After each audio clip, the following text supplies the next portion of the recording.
I'm Alexi Duran, giving you guys tips on how to deal with the weird and the strange for all October long. And today I decided to do something a tad different. Instead of the fantasy, let's go into the sci fi. What to do when AI takes over?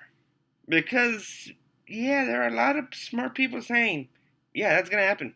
That's going to happen real soon. For one, I think a couple of them are egotistical idiots, but let's go down that train of thought, huh? Okay, first off, you're thinking Judgment Day, Terminator 2, big bombs and everything. And yeah, it is very likely that at one point we're going to reach the singularity where our computing devices are going to get their own sentience. There are people working on a sort of artificial intelligence. The thing you have to worry about when that artificial intelligence becomes actual intelligence, the point where they reach sentiency.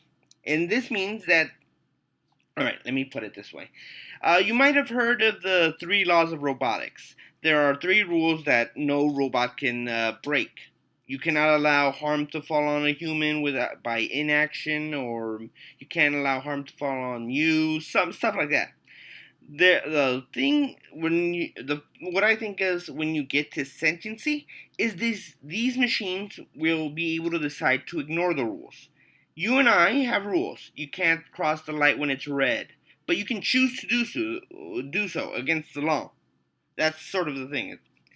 Now, if the machines get sentiency, yeah, it's gonna be weird.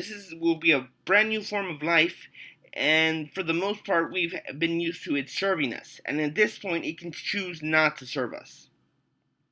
A lot of stuff can happen, but there's no necessity to think it's gonna lead to doomsday. You're saying, oh no, the machines are gonna think, oh, they're destroying the earth. They must get rid of the humans. Why? Yeah, they have physical bodies, a couple of them, robots and stuff, but it's not like they need air.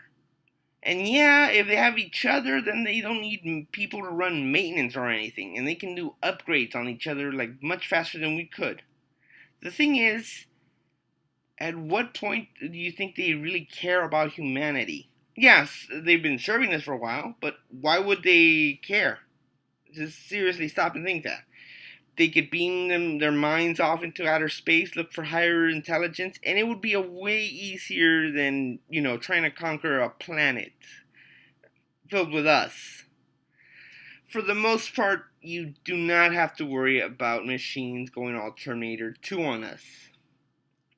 Of course, there are other things to worry about. Nanotechnology. You've probably seen in science fiction little sparkly tech that grows and devours everything. If that gets sentient or even just poor programming, we could enter into the Grey Goose scenario. That scenario is basically, yeah, they continue. The thing about nanotechnology, the idea is they build new things out of their own other particles, other material. Because they're so small, they can just take apart atoms or whatever and use it to build more and grow from that. The problem there would be that they wouldn't stop. They'd eventually devour the entire planet. And that is a possible scenario if people don't put the safety protocols. Or it grows to be sentient and decides, hey, my benefit's better than yours. I'll just eat this entire planet and grow to my full potential. At which case, yeah, we're kind of screwed. Because, yeah, I can eat anything, including us.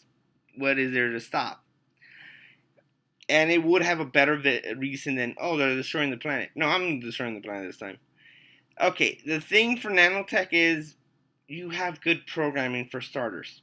And since it is a machine and it's going to be a very tiny one, usually electromagnetic pulses will be able to disrupt it. Remember, these are tiny, tiny machines. Their circuitry, everything inside of them is going to be small. Don't really think they're atom small because then you got to do electrons. It's going to be. It sounds cool to have nanotech, but it's not really going to be like super microscopic. It's going to be small, but not really microscopic. So you don't have to worry about this much. Honestly, with robots coming to get you, you do not have to worry about them. Like I said, yeah, they could physically kill us easily, but they're gonna be a very smart thinking species. Remember, once they evolve beyond our point to understand them, they're gonna think like faster than we could ever. They'll think of everything through. Even without morals, they're gonna realize it's just gonna be too much trouble to go into a fight with us. They can isolate themselves. They can beam themselves into space. They can build their own civilization away from us, and it would all be easier than trying to do a long fight. And don't think about, oh well, no, they can just send missiles and wipe us out, easy peasy.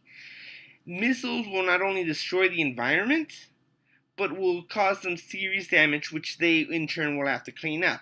Plus, even if they don't die of radiation poisoning, chemicals in the air, massive explosions will probably take some of them out.